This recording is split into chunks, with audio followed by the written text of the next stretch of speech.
পুরা দেখেন 6 মাস। কয় মাস? কয় মাস? কয় মাস? যুবক, তোমাকে আল্লাহ যা দেখাবে এই 6 মাসের ভিতরে, ওটা বলার জন্য তুমি আমাকে খুঁজবা। এই জন্যই বলতেছি, আমি প্রমাণ আনতে পারি এখানে, বেশি দূরে না, কিন্তু সে আমাদের জাতিরও না। 2 ভাইকে আমি নিয়ে আসতে পারি, শুধু এতটুক করার কারণে ঘুমানোর সময় শুধু মাপ চায় ঘুমায়। যদিও আমাদের সম্প্রদায় না, কোন সম্প্রদায় এটা আমি বলবো না, শুধু সে বলতেছে, দোনো ভাই বলতেছে, হুজুর 6 মাস হয়ে গেছে, যা আল্লাহ দেখাইলো এই 6 মাসে, এখন আর দূরে থাকতে চাই না, একটু কাছে নেওয়ার সুযোগ দেন না, কাছে আসার সুযোগ দেন না। কিন্তু বললেই তো হয় না, কিছু ফর্মালিটি থাকে, নইলে তো আবার বিপদে পড়া যাবো। বলছি ফর্মালিটি পুরা করে আসো, তোমাকে নিয়ে নেওয়া হবে। ফর্মালিটি পুরা করো। আপনাদেরও পায়ে হাত দিয়ে 2টা কাম ডেলি করবে। একটা, ঘুমানোর সময় আল্লাহর কাছে কি চাবো? মাপ চাও। শুধু এতটুক বলেন, আল্লাহ মাপ চাই ঘুমাইয়া, বা আল্লাহ আমি মাপ চাই। আরবিতে বলতে হবে না, এতটুক বললেই হবে, বাংলায় বললেই হবে। কন্টিনিউ করে দেখেন, মানুষ হয়ে যাবে। ডেলি এই 2টা কাম পারবো তো? সর্বশেষ ছেলেরা আপনাদের কাছে যাবে, মাদ্রাসার প্রোগ্রাম। যদিও ছাগল দিয়া হাল চাষ হয় না, হইলে কি আর প্রযুক্তি এত বড় বড় ট্রাক্টর বানাইতো? কালেকশন আমারে দিয়া হবে না। কিন্তু মাদ্রাসালারা এতটুকু বলছে যে ছেলেরা আপনাদের কাছে যাবে, যতটুকু সাধ্য অনুযায়ী এই মাদ্রাসাটার জন্য। বালিকা মাদ্রাসার মাদ্রাসার কারণে 3টা কারণে আমাদের দেশটা টিকা আছে। নাইলে আমি আপনাদের 5 তারিখ দেখি নাই, কিন্তু আমি 5 তারিখের সময় দেশে ছিলাম না। আমার 18ই জুলাই আমি বাংলাদেশ ছাড়ছি। 18ই জুলাইতে আমার শুক্রবার ছিল, 28 জুলাই। ওই দিন আমার লন্ডনের শাহজালাল মসজিদে জুমার বয়ান ছিল। আমি দেশে ফিরছি 18ই সেপ্টেম্বর, না আগস্টের 18 তারিখে ফিরছি। আর যেদিন 5 তারিখে আমি জমিনেই ছিলাম, আমি তখন প্লেনে ছিলাম, আমি কানাডা যেতেছিলাম। নামার পরে শুনছি, কিন্তু আমি 1 মাস পরে আসছি। আইসা আমি শুধু বাংলাদেশ দিয়া, এটাকে কি বলে, না বাংলাদেশ দিয়ে আমি শুধু বাহির হয়ে গেছি, নামছি। পরের দিন আমি চলে গেছি কোরিয়া, দক্ষিণ কোরিয়া চলে গেছি। আমি আসছি সেপ্টেম্বরের 23 তারিখ। বাহির থেকে শুনতেছিলাম যে মনে হয় দেশটা মাটির সাথে মিশা। ইংল্যান্ডে শুনতেছিলাম, কানাডায় শুনতেছিলাম, কেননা 17 বৎসরের সাধ এত তাড়াতাড়ি মুখ থেকে খোসা যাবে, এটা দুনিয়ার কেউ ভাবে না। না মনে হয় হুজুর উনি বুঝতেছে না। 17 বৎসরের কি সাধনা? আমি বুঝানোর জন্য বলতেছি, ক্রিটিসাইজ কাউকে খোঁচা মোচা আমার স্বভাব না। 17 বৎসর সারা দুনিয়া বলতেছিল দেশটা বুঝি মাটিতে মিশা যাবে। কেননা 3 দিন পর্যন্ত তো কিছুই ছিল না দেশে, ঠিক না? কোনো প্রশাসনই, শুধু সরকার ছিল না, ঠিক না? আমরা শুনতেছিলাম, যোগাযোগ হইতেছিল না, কিন্তু আমার একটা বিশ্বাস ছিল। আমার এই বিশ্বাস আজকের থেকে না, আজ থেকে 20 বছর থেকে। আমার বয়ানে পাবেন বাংলাদেশ নড়ে চড়ে পড়ে না। আমার বিশ্বাস এই দেশ কোনোদিন বিপর্যয় হবে না। জোরে বলেন না, এটা আমার এখনো বিশ্বাস, এই দেশে কোনোদিন বিপর্যয় হবে না। কেননা এই দেশের মতো এতটুক জায়গায় এত মসজিদ দুনিয়ার কোথাও নেই, এত মাদ্রাসা মক্তব দুনিয়ার কোথাও নেই। 40,000 হেফজোখানা এতটুক ছোট একটা দেশে।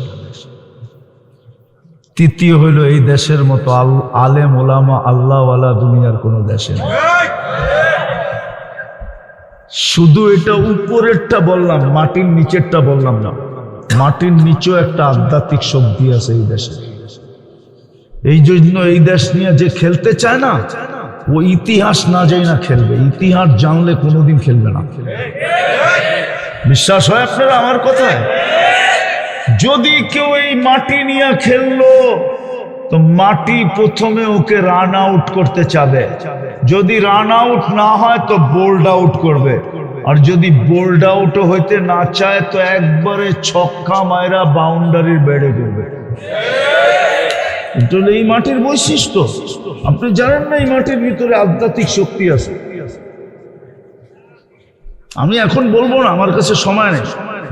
ইতিহাস আমার জানা আছে বিলকুল রেফারেন্সের সাথে। আমার বয়ান শুনলে মাঝে মাঝে পাবেন কোথাও কোথাও ইঙ্গিত আছে। এই মাটির নিচে আধ্যাত্মিক শক্তি আছে। এই মাটি চিনে না তো। হ্যাঁ হ্যাঁ, মাটি চিনে না। এখন তো বলতে পারি খুইলা পশ্চিম পাকিস্তান ওরা বোঝে না, এই জন্যই খেলছিল। এই জন্য এমন মাটি ওদেরকে কিক দিছে, কিয়ামত পর্যন্ত ওরা মনে রাখবে না, রাখবে না? ওরা জানতো যে এই মাটি বুঝি সাধারণ কাদা মাটি,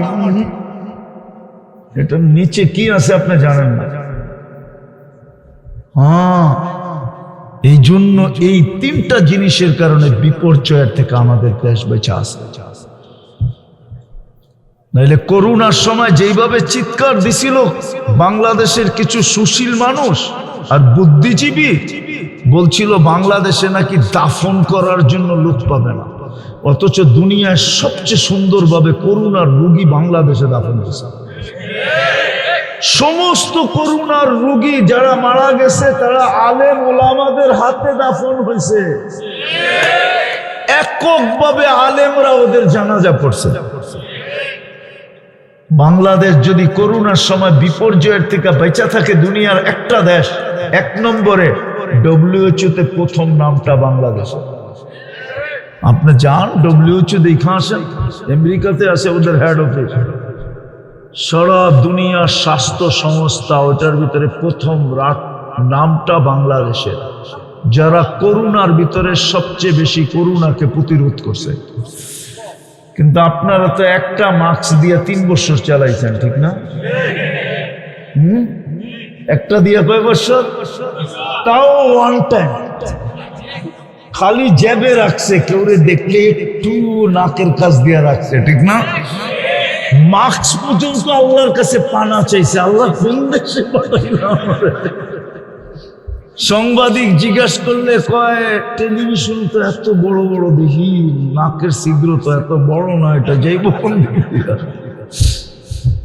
সংবাদ যদি কয় মুখ দিয়া যাইব, কয় সারাদিন পান খাই, করতে যাইব, ঠিক না?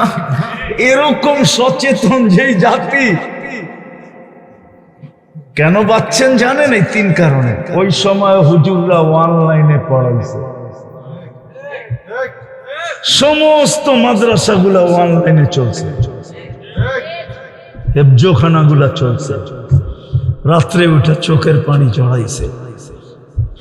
ওই মাদ্রাসার জন্য আপনাদের কাছে যাবে, দিবেন না? উঠে চলে যাবেন? হ্যাঁ, পাঠাবেন? পাঠান জলদি,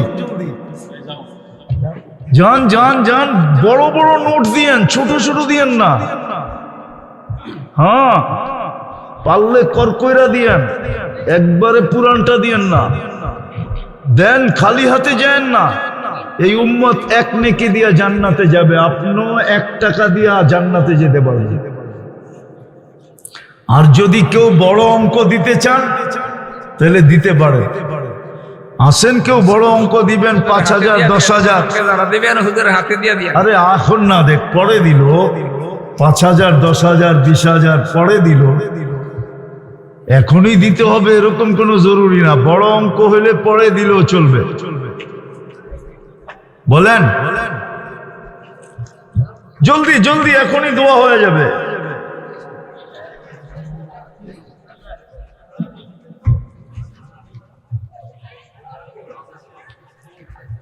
মাশাআল্লাহ মাশাআল্লাহ। ওহিদুজ্জামান মেহমান ইনশাআল্লাহ। আলহামদুলিল্লাহ সুম্মা আলহামদুলিল্লাহ। উনি 5,000 টাকা দিছেন। আরেক ভাই আবার দিছেন কত? সাইফুল ইসলাম পলাশ, ও আরো 13,000 বলে দিছেন। এটা দ্বিতীয়বারে। হ্যাঁ, না জানি আরো লম্বা হইলে কত দিতে থাকে। কথা ভালো লাগছে।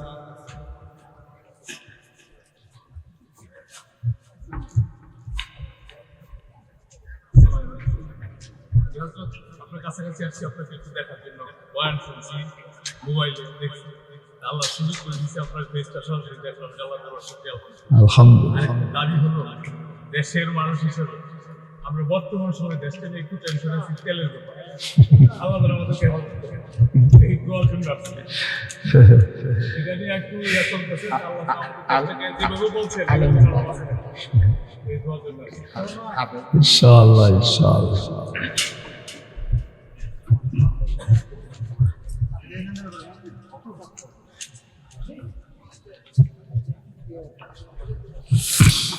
আমাদের সরকার প্রধানরা তো বলতেছেন তেলের কোনো সংকট দেশে নাই।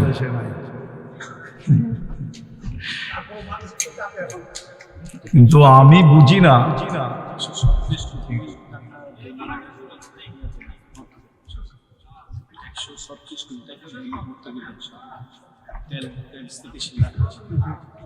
যারা উঠাইছি রুমালগুলি নিয়ে আসলে ভালো হয়। দোয়া হবে, দোয়া হবে এখনই। দুরূদ শরীফ পড়ি, দুরূদ শরীফ পড়ে। اللهم صل وسلم وبارك على حبيبك محمد كما أنت تحب وترضى